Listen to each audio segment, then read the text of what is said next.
Olá, meu nome é Ana Condé e hoje a gente vai falar sobre autoridade.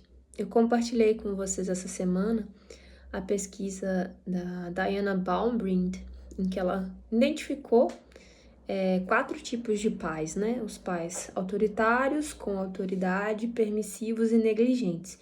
E ela classificou eles num gráfico de acordo com a exigência dos pais por aquela criança e numa parte para cima, né, na outra parte tinha a capacidade de resposta desses pais. E os pais negligentes, tanto faz, tipo assim, não tem uma resposta, não tem uma exigência, não tem uma resposta. O que que seria essa resposta, né? Seria se atender a criança chorou, se acolher a criança, se você ter esse olhar para a criança, se acontecer alguma coisa, ela brigou, você escutar a criança, escutar a versão dela, entendeu? É nesse aspecto, sabe? Se você responder a algo que a criança te chamou, sabe? Você responder, prestar atenção, olhar no olho da criança. Isso que é a capacidade de resposta, né? E então, negligente é baixo em tudo, na exigência e baixo na capacidade de resposta. Os permissivos, eles são baixos na exigência, mas eles são rápidos na capacidade de resposta porque eles acolhem a criança. A criança chorou, por exemplo, ela queria beber água no copo verde, mas o copo verde estava sujo. E aí a mãe não estava querendo lavar naquela hora. Aí a criança começa a chorar e espernear, e aí a mãe, não, peraí, não, a gente lava, e ela cede, né? Isso seria, por exemplo, um exemplo de um pai negligente, né? Um só, né? Mas assim, seria em muitos aspectos. Você fazer isso uma vez não quer dizer que seja um pai negligente, né? Ou uma mãe. Mas eu tô dando um exemplo para vocês poderem entender. E os pais autoritários, que eles são bem exigentes com os filhos, mas a capacidade de resposta não é muito boa. Por exemplo, aconteceu alguma coisa que seja na escola, a criança brigou. O pai não quer nem saber. Não quer nem saber. Que pai que assim, quer nem saber. Você tá de castigo e não sei o que. Aquela coisa bem mais agressiva, sabe? Seria o pai autoritário. E o pai com autoridade, e a mãe com autoridade, eu tô falando pai, mas pai e mãe, né? Os pais, né? Porque ela pesquisou os pais. O pai e a mãe. Os pais com autoridade seria aquela mãe, aquele pai que acolhe aquela criança, é alto na exigência por aquela criança, mas acolhe aquela criança, aquele sentimento, aquele momento da criança, né? E hoje, às vezes, as pessoas têm a tendência a achar que a autoridade é uma coisa ruim. A gente passou por uma fase como sociedade de pais muito autoritários, então às vezes a pessoa quer fugir, quer ser o extremo, né? Tem o outro lado do pêndulo, né? A gente tem que achar o caminho do meio, né? Que é o equilíbrio. Procurar esse caminho do meio, que ele é sempre bom. Platão falava das virtudes, né? As virtudes são o caminho do meio, são o equilíbrio. Tem os vícios, que são os extremos, e tem o equilíbrio, né? Que é a virtude. Então, a autoridade, ela também é essa parte de ter esse equilíbrio entre não ser autoritário nem ser negligente, sabe? Ou permissivo, né, no caso. Acho que seria permissivo mais do que negligente. A palavra autoridade vem, a etimologia dela vem do latim, significa aquele que faz crescer. A palavra em latim seria auctoritas. Auctoritas. E tem esse significado, né? Aquele que faz crescer. Então, a mãe ter autoridade com a criança é importantíssimo para auxiliar esse crescimento dela. Por quê? Porque o Kim John Payne, que é um pesquisador que eu gosto muito dele, ele é psicólogo e trabalha com crianças, já tem mais de 30 anos, ele atende as famílias, né? E ele fala que ele usa uma palavra que chama vácuo da autoridade, da liderança, vácuo da liderança, porque quando não tem alguém ocupando esse lugar na casa, a criança, ela vai ocupar esse lugar, ela vai tentar ocupar. Mesmo, não é uma coisa consciente, é inconscientemente ela vai tentar ocupar esse lugar. Porque isso é uma coisa nossa como sociedade, civilização. Os animais também têm isso, né? Tem aquele líder, tem alguém que manda, tem alguém que guia. Então, a gente precisa ocupar esse lugar, porque senão a criança vai querer ocupar. Vai ser uma criança demandante, vai ser uma criança que esperneia por qualquer coisa, quer as coisas só do jeito dela, uma criança que cisma com alguma coisa. Agora eu só posso beber nesse copo, eu só posso comer tal tipo de comida. Não estou falando de crianças atípicas, tá? Que tem, às vezes, algum tipo de autismo, toque. Eu tô falando de crianças que estão com falta de autoridade em casa, tá? E isso cria nela ansiedade e estresse na criança, porque ela tá ocupando um lugar que não é dela, e é um lugar que exige dela, e isso faz com que ela seja ansiosa e estressada com essa situação. E hoje, o que a gente precisa fazer?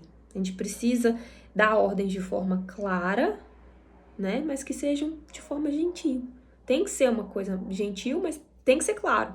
Que uma coisa que acontece muito é assim, por exemplo, que tal todo mundo entrar no carro agora? E se a criança falar não? Ela tem opção mesmo? Por que a gente tá perguntando? Isso é um hábito. Eu vejo que é muito. Eu, pelo menos, tinha muito isso. É uma coisa que eu tenho que trabalhar. E eu vejo que muitas pessoas também têm. Vamos trocar a fralda agora? Então, o que a gente tem que falar? Agora nós vamos trocar a fralda. Agora a gente vai entrar no carro. Aí eu, por exemplo, perguntar: o que cada um quer comer no café da manhã? É um restaurante que você vai fazer vários pratos, só eles pedirem várias coisas, sabe? Você pode dar mais de uma opção, não precisa ser só uma opção, né? Se for um dia de aniversário, aí tudo bem, a criança escolhe, eu acho que é muito legal isso. A criança escolhe, no dia do aniversário, ela escolhe o que ela quer de café da manhã, ou o que ela quer de almoço, ou até os dois, pra ela se sentir especial nesse dia, né, que ela nasceu. Agora, nos outros dias, você pode dar, você tem opção que seja de aveia com banana, que seja um pão com manteiga, e é isso, são essas duas opções. Você pode falar assim, olha, você pode escolher entre essas duas opções da bancada. Você pode escolher as duas, pode escolher uma ou outra. O que é legal também pro Terrible Two, né, que é essa fase que a criança, ela quer se autoafirmar, e muitas vezes ela quer escolher, né, então você pode limitar as opções dela. Você quer beber água no copo verde ou vermelho? Não precisa apresentar todos os copos, até porque quanto mais opções, mais difícil da gente escolher. Então você pode auxiliar no Terrible Two dando opções, mas que sejam limitadas para a criança e que sejam dentro do que você quer que a criança coma. Você quer comer que ela coma uma fruta? Então você quer uma banana ou uma maçã? Entendeu? Não pergunta o que você quer comer, por exemplo, né? Mas voltando na parte da ordem, se você quer que a criança faça algo, você fala o que você espera, o que você quer e o que você espera. Agora, a gente tem que aprender também a falar a linguagem da criança, porque senão a gente entra dentro do autoritarismo, né? Que, por exemplo, vou dar um exemplo aqui em casa. Vamos trocar a fralda, né? Vou trocar a fralda da Esther, eu tava trocando e eu tava vendo que ela tava com o hábito de quando eu tirava a fralda, por exemplo, de cocô, ela ia com a mão no bumbum, e aí sujava a mão, né? Aí eu não tava gostando desse hábito, né? Aí eu comecei a falar, não põe a mão. E aí já entra no não põe a mão, porque a criança, quando você fala não põe a mão, por exemplo, não corre pro meio da rua. O que você vê quando eu te falo isso? Você vê uma criança correndo no meio da rua ou você vê uma criança andando no passeio? Qual que é a imagem que forma na sua cabeça? Pra mim é a imagem da criança correndo no meio da rua. Aí, não põe a mão, já entra nisso. A criança, o não, às vezes até riscado da frase, ela já põe a mão. Aí eu tenho que lembrar. Isso é uma prática, gente, é uma prática. A gente tá, como sociedade, a gente tem muito hábito de falar, não faz isso, né? Aí eu quero que você fique com a mão longe. Aí ela tirou a mão, né? Mas assim, uma vez ou outra ela colocava a mão. Aí eu ia ficar falando toda hora, não, põe a mão longe. Ou lá já falei, não, põe a mão longe, não sei o que, tá. Esther, eu tô falando com você, você não tá obedecendo, por exemplo, né? E aí eu ia entrar numa briga ali com ela, aquela troca de fralda às vezes ia ficar cansativa pra ela e pra mim. Então na hora veio um insight assim pra mim, eu falei, eu quero ver a sua mãozinha nos olhos. Aí ela põe a mão no olho. Eu quero ver a sua mãozinha nas orelhas. Aí ela põe. Aí eu vou falando as partes do corpo que eu quero que ela ponha a mão, e aí ela vai entretendo ali e eu vou limpando, porque aí depois quando eu terminei de limpar e não tem problema ela colocar a mão, aí eu já posso não fazer a brincadeira mais. Mas esse foi um insight que eu tive, porque ela já não tá mais segurando coisas, assim, se eu dou pra ela, ela taca pra longe. Então, eu tive essa ideia, sabe? Que é uma forma de eu fazer ela cumprir uma ordem, né? Porque o que é isso que a gente tá falando, né? Da exigência, né? Eu quero que ela cumpra essa ordem.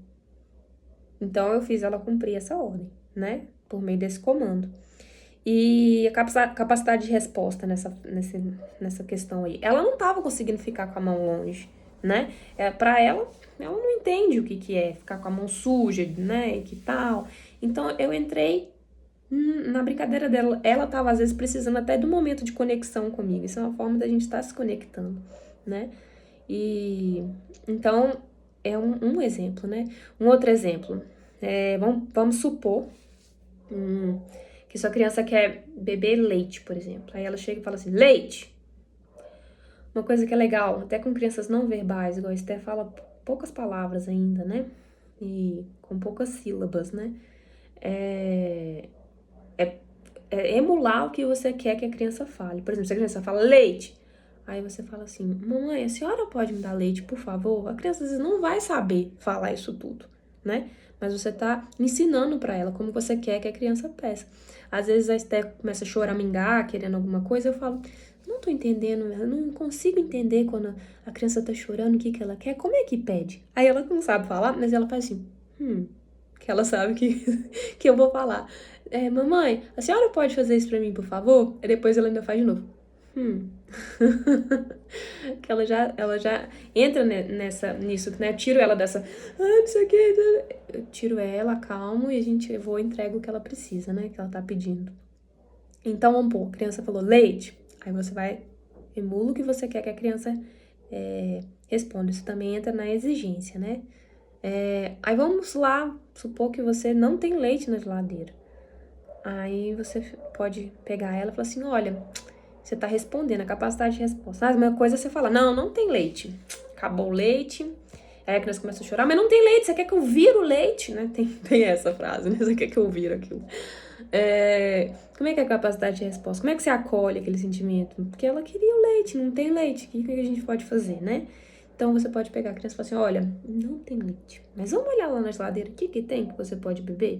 Aí vocês vão junto com a criança, vocês olham, às vezes tem uma laranja, tem uma laranja, vamos fazer um suco juntos? Ou, não tem leite, tem água, vamos colocar água naquele seu copo azul que você adora e vamos colocar um canudinho?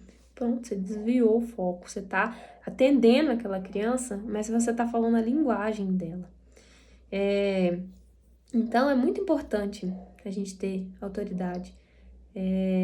Mas ser autoridade não quer dizer que precisa, né, ser autoritário, ser grosso, e tem que ser feito tudo do meu jeito, e, né, a gente pode escutar a criança, a gente deve escutar a criança, né, e rever também, às vezes, alguma coisa, né, por que que eu não tô querendo dar isso aqui pra criança? Ela tá pedindo uma coisa que não é perigosa, uma coisa que depois ela pode ver e depois me devolver,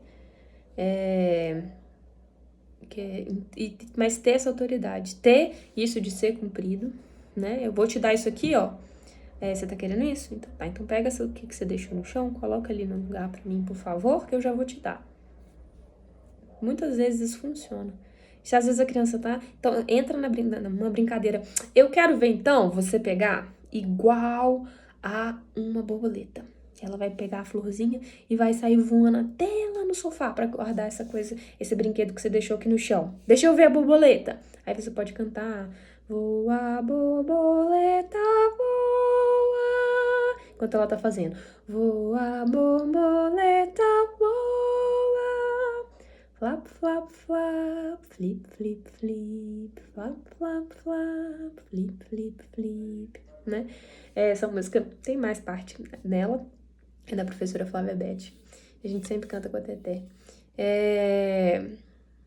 E assim, pode parecer bobo essas coisas, mas você tá criando uma criança que sabe que ela é amada, sabe? E que ela é ouvida, né? É criar um adulto confiante, calmo, tranquilo, consigo mesmo e saudável, né? saudável. E é isso. Se vocês quiserem saber mais, tem muita coisa que dá pra falar desse assunto e dá pra aprofundar em cada uma dos tipos, né, que a Diana Baumrind descobriu e dá mais exemplos de como um pai autoritário, como um pai com autoridade, como um pai negligente, como um pai permissivo, falaria ou agiria em tal situação, né? E é isso, espero que vocês tenham gostado dessa nossa conversa. E deixa aqui nos comentários algo que vocês já passaram, algum momento com a criança, como vocês agiram, ou como vocês agiram de uma forma que não fosse tão...